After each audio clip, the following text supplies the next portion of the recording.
if the spirit of him that raised up Jesus from the dead dwell in you, see the same spirit of him that raised up Jesus. Is there any first person in the house? Military, police? Come, sir. Thank you, sir.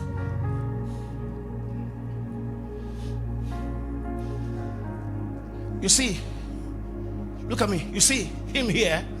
I don't know, because he's sitting down here.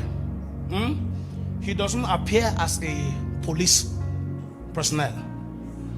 Huh? Is there anything that says he's a policeman?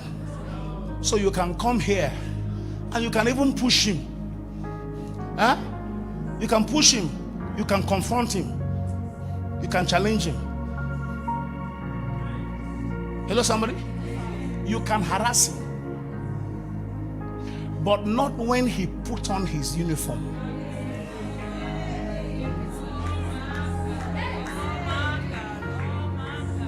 When he put on his uniform, your size notwithstanding, your anger notwithstanding, your level of temper notwithstanding, the uniform puts you to check. In fact, he can raise his hand and slap you, no matter how your hand is scratching you with anger. You need to respect.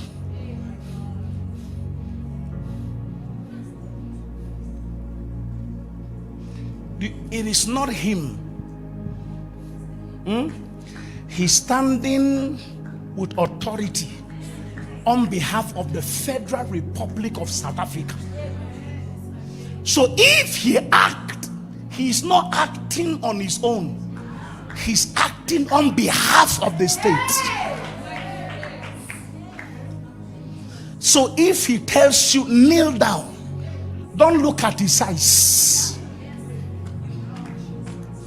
If he tells you kneel down, don't look at the nature of his English grammar.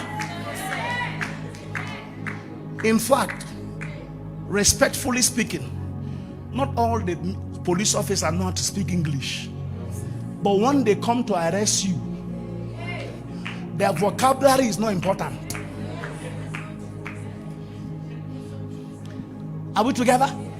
Are we together? Because there's an authority he represents. It makes him untouchable. It makes him unmolestable. He said, this is what Jesus gave the disciple. He gave them a uniform. Because in John chapter 1 verse 12, he said, as many as received him, to them he gave exousia.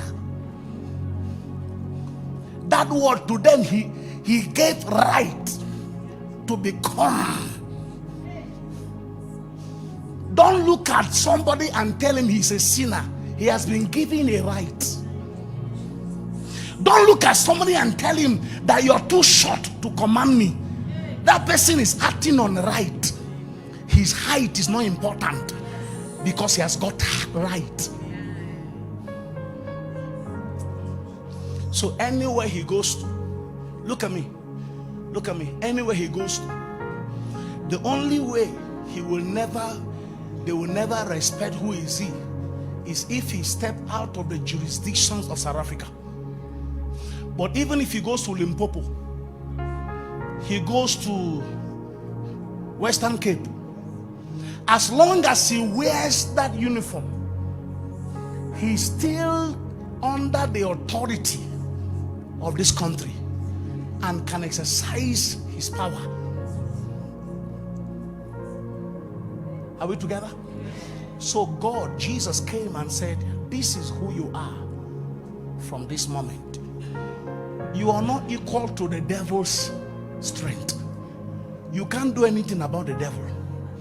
He said, but anytime Satan sees you, he said he doesn't have right around you. He said, but I need you to also be conscious of the fact that you have been given a right. And the right is, look at me. Look at it. Look at me. The power here is not power to look for trouble. Please hear this. It's not power to, do you know who I am? The power here is anything that obstructs you on your way to doing what you want to do. It's a handle it. So if you are being commanded to go from A to B, it's anything you see on the road that has the tendency to interrupt that journey. It's a deal with it. But if they don't bother you, don't bother them. If they don't make you restless at night, don't disturb them. But if they say you can't sleep, tell them they can't sleep too. So what it means is, from this moment, anything you will, anything you desire, anything you expect to achieve as a personality, this person that has been defeated, that is angry at you, he does not have any reason to stop you. In case he wants to attempt to stop you, he said, tread upon him. Don't look at him like Satan. Don't look at him like a devil. Look at him like a normal obstacle that has been stripped of his power. So this is a part of the power we want to talk about as a basis for introduction. That the power he gave them is the power to determine what they want to do. That is to say, if you say you're going to get married, he said, don't think about your ancestral background.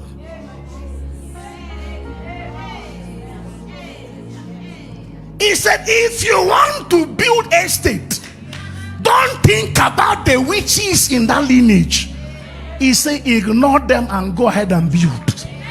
He said, in case they react, he said, I give you right to trade on them.